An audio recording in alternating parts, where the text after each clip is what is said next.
Kitty kiss. What's up, my wizards? Dev from SBMTG. We got 4 spoilers, actually 3 new cards and 1 card we've seen before. Today from the mothership at Wizards of the Coast, it is officially spoiler season. These are happening every day. And I think that some of these are actually like really exciting. So let's go ahead and take a look. First card we're going to look at here requires a translation. I'll give it to you. This is Eldrazi Mimic right here. And here's the translation. Basically, whenever another colorless creature enters the battlefield under your control, you can choose to have Mimic's PT become that creature's PT until end of turn. Its base power and toughness becomes that creature's power toughness until end of turn. Very important, that EOT. But in any case, the first thing I thought was Phyrexian Dreadnought, right? I mean, first turn in Legacy, you can very easily play this, then play a Dreadnought. Doesn't matter if you sack the Dreadnought, you have a 12/12 until end of turn. You can like do stuff with it and then attack. Make it haste, pump it, blah, blah, blah. It's totally possible. All I'm saying is Phyrexian Dreadnought. But in Standard, people are saying with Endless One, I could see that, yes, but we also have just a ton of 4, 5, 6, 7, 8 power Eldrazi, you know, so that's cool. If you play an Ulamog, note that it doesn't copy the creature, it only copies its power and toughness, so you can play an Ulamog, get a 10/10 Mog, and get a 10/10 Mimic. That's pretty cool. Same thing with Desolation Twin, you get a 10/10 Mimic.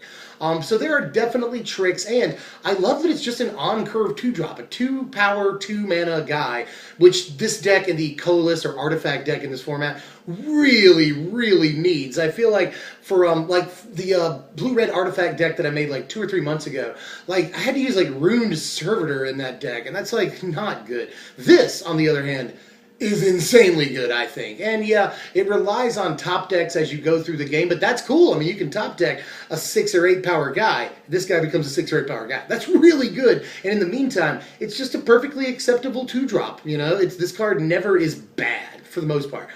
I love a lot of the things about this card. Mimic abilities are usually playable in most formats, you know, Clever Impersonator notwithstanding. But still, Mimic abilities are good. This could see play in Modern, possibly Tron, maybe.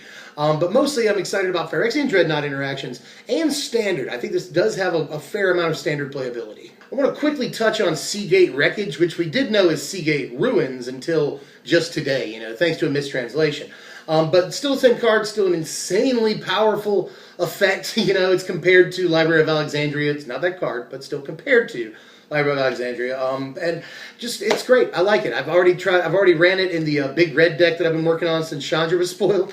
And I think it's a fine card. I've played with it in many a game now, and it's wonderful, you guys. This card I'm almost certain we'll see play. It's been too good for me in testing to not see play. This is Ruins of Oran-Rief. I love that Oran-Rief has been, like, mentioned on cards before, and here's the ruins of it. That's cool flavor. But in any case, this card goes with Hangerback Walker, right? I mean, I haven't seen, like, really any discussion about this card yet, because I'm pretty sure it's all just going to be Hangerback Walker. Obviously, it works well with Eldrazi and other artifact creatures, too. We'll probably see some play in Standard in the Eldrazi deck, but at the end of the day, Hangerback Walker decks are going to love it. It's going to see play in Standard, and it'll probably see 4 of play in Drazi decks and stuff like that. So I hate that it comes into play tapped. I am not a big fan of that. Like, I don't even really like Mirror Pool because it comes into play tapped, and Mirror Pool's a really good card, but this is just cats. This isn't as good as Mirror Pool, almost certainly, but it has, you know, really good interactions, so we'll probably see it.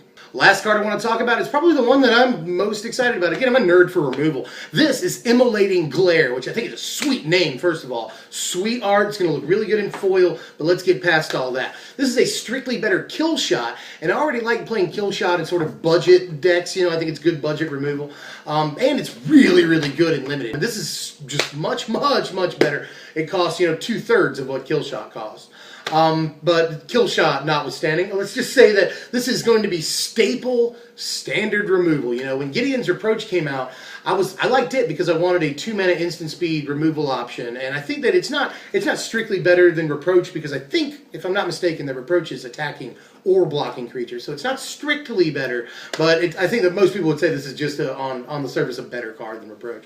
We'll definitely see Standard play. I've seen a couple of people in comments on like Mythic Spoilers saying like, this is almost Standard playable. Like, no, this is 100% standard playable. There are people saying they like it better than Ultimate Price. I'm sort of on the fence about that, but I think it's really comparable to Ultimate Price. This could go in like blue-white control. It could just be a removal piece for white aggro decks, although, you know, I don't like the clause that the creature has to be attacking. It doesn't work against like things like Jace, you know, that's kind of an issue.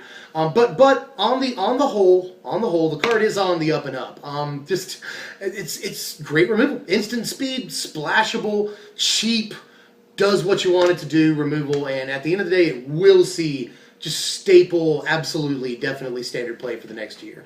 That's all I got for now. There were minimal spoilers today, but I'm sure there will be more tomorrow and maybe even later tonight. Wizards does that. They'll sneak some spoilers in at like either 8 in the evening or like 3 in the morning, but we're going to be looking for those. We're going to be up.